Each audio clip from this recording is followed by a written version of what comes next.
पाकिस्तान में कहीं भी कोई भी हिंदू किसी भी चीज की मांग कर सकता है क्या? जब नहीं कर सकता तो वो यहाँ हमारी भूमि पर कब्जे की बात क्यों करते हैं?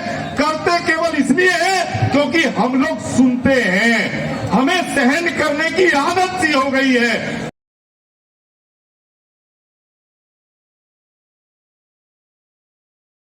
और मुट्ठी भीग के बोलिए जय भवानी, जय भवानी।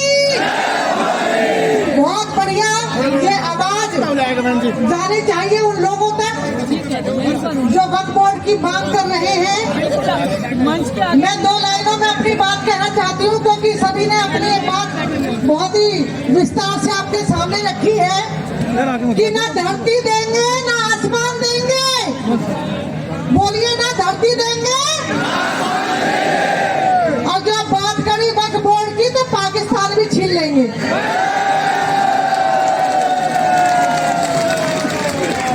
भारत में यदि रहना है तो भारत के संविधान को मानना पड़ेगा। अगर प्यार से रहोगे तो दिल में जगह दे देंगे, अगर प्यार से रहोगे तो दिल में जगह दे देंगे, अगर गद्दारी करोगे तो कब्र भी खोद देंगे। इसी संकल्प के साथ हमें यहाँ से जाना है, हमें बैठना ही नहीं है, हमें घर घर अलग जगाना है। वक्फ बोर्ड हम नहीं पास होने देंगे क्योंकि हमने उनके हिस्से की जमीन पाकिस्तान के रूप में दे दी है, बांग्लादेश के रूप में चली गई है। इसलिए कोई वक्फ बोर्ड अब हिंदुस्तान में नहीं बनेगा। भारत माता की, भारत माता की। तो भाइयों, मैं आपसे यही कहना चाहता हूं, इन हाथों में ताकत रखो, इस ताकत को दिखाओ। जय श्री राम, जय श्री राम। मेरे भाइयों, मैं तो यही कहना चाहता हूं, सारे भाई संगठित रहें, ताकतवर रहें। और भाइयों, धर्म के आधार पर बंटवारा होने के बाद भी उनकी ये स्थिति है कट्टरपंथियों की कि वो हमारे देश में वक्फ बोर्ड की कह रहे हैं और वक्फ बोर्ड पर जहां चाहे वहां कब्जा कर लेते हैं और उन्हीं की बात सुनी जाती है। लेकिन आप आज एक बात बताओ, क्या पाकिस्तान में कहीं भी कोई भी हिंदू किसी भी चीज की मांग कर सकता है क्या? जब नहीं कर सकता तो वो यहाँ हमारी भूमि पर कब्जे की बात क्यों करते हैं? करते केवल इसलिए है क्योंकि हम लोग सुनते हैं, हमें सहन करने की आदत सी हो गई है। अगर सभी भाई पूरी ताकत के साथ एक राह में चलेंगे और एक प्रण करेंगे कि हमें इन जिहादियों से, इन भूमाफियों से लड़ना है, तो किसी की ताकत यहाँ वक्फ बोर्ड की बात करने की भी नहीं होगी। बात तो इनकी ये है कि जहां चाहे वहां हमारी कृष्ण जन्मभूमि को भी इन्होंने वक्फ बोर्ड की संपत्ति बता रखा है। हमारे सारे मंदिरों को तोड़ करके मस्जिद मदरसे बना रखे हैं। कारण ये है कि हिंदू कहता है कि ये हमारे भाई हैं।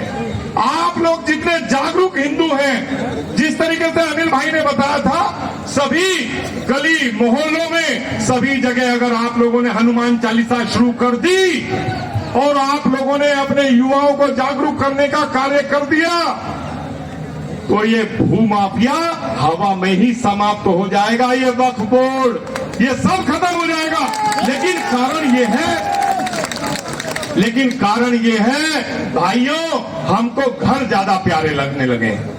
हम लोगों को अगर जेल में जाने की कोई बात है तो वो पड़ोस का आदमी जाएगा, भगत सिंह कोई बनेगा तो पड़ोस का आदमी बनेगा। और अब पड़ोस की भी स्थिति खत्म हो गई है, किसी के यहां लड़ने के लिए बच्चे हैं ही नहीं। और हम लोग, अनिल भाई ने एक बहुत बड़ा मिशन कर रखा है 2 चाइल्ड पॉलिसी का। लेकिन ये कर किसके लिए रखा है? ये कर रखा है इनके लिए जो ये 10-10, 15-15 बच्चे केवल हमें मारने के लिए पैदा कर रखे, उनके लिए। लेकिन फॉलो किसने किया? केवल हिंदू ने किया, केवल हिंदू ने। भाइयों, मैं आप ही के, देखो बात थोड़ी सी ये हो जाएगी, अनिल भाई भी कहेंगे मैं बड़ा सोच समझ के बोल रहा हूँ जी, आप समझ लेना। मैं प्रयास कर रहा हूं कि बहुत सोच समझ के बोलूं, क्योंकि दीपक भाई बराबर में खड़े हैं, ये समझ रहे हैं कि कुछ गड़बड़ ना कर दे। भैया गड़बड़ नहीं कर रहा हूं, लेकिन ये जरूर कह रहा हूं, हम दो हमारे पांच, और जिस घर में पांच उस घर पर कभी ना आए आज, ये आप लोग सोच लो। हम दो हमारे दो नहीं, हम दो हमारे दो करवाएंगे इन मुल्लाओं से, हम दो हमारे पांच करेंगे हम, तभी इस देश की रक्षा हो पाएगी। जब ही पुलिस में हमारे लोग होंगे, तभी बॉर्डर पर हमारे लोग होंगे, और तभी ये देश बच पाएगा। अन्यथा भैया वो हंसने की चिंता मत करो।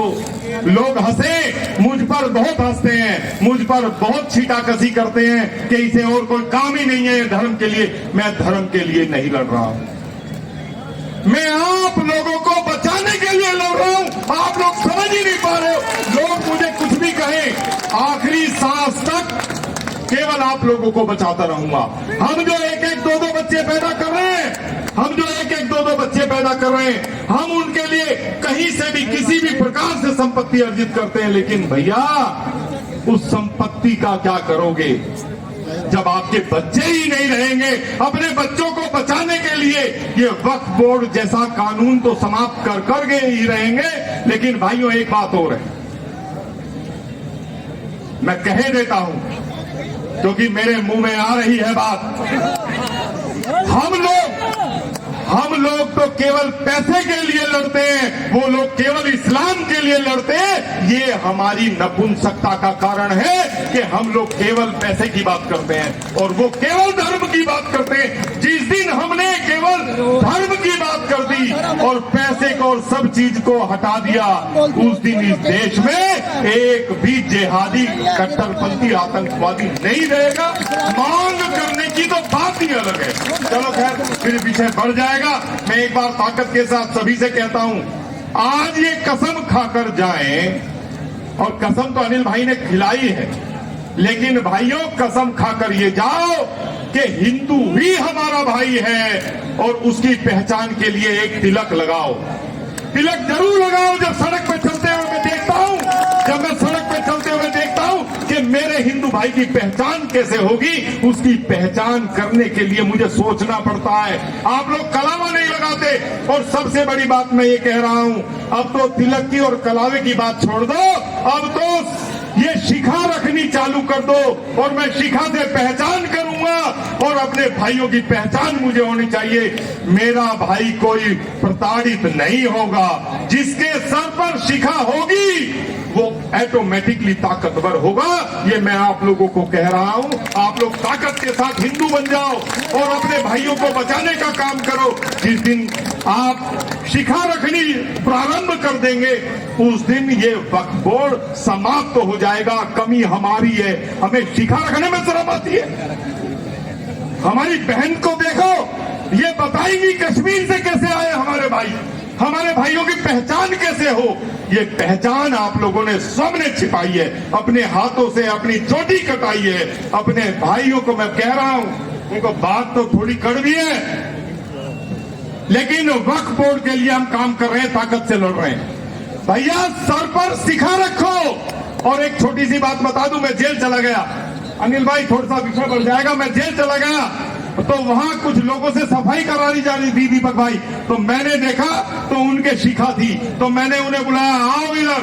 तो मैंने कहा कि आप लोगों को ये झाड़ू किसने थमाई? उन्होंने कहा इन्होंने, जो जेल में जो पदाधिकारी थे उन्होंने थमाई। मैंने कहा सुनिए, आज के बाद इस जेल में जिसके सर पर शिखा होगी उससे कभी काम कराने की मत सोच लेना, नहीं तो आग लगा दूंगा, आर पार की लड़ूंगा। ऐसी भावनाएं आप लोगों के अंदर होनी चाहिए। जब तक ये भावनाएं आपके अंदर नहीं होगी तब तक हमारे बच्चे बचेंगे नहीं। आज हम वक्फ बोर्ड की, ये वक्फ बोर्ड जैसा गंदा कानून, इसे समाप्त करने की बात कर रहे हैं। भैया पूरी ताकत के साथ साथ दे दो, इसको समाप्त करके ही हम सारे भाई दम लेंगे।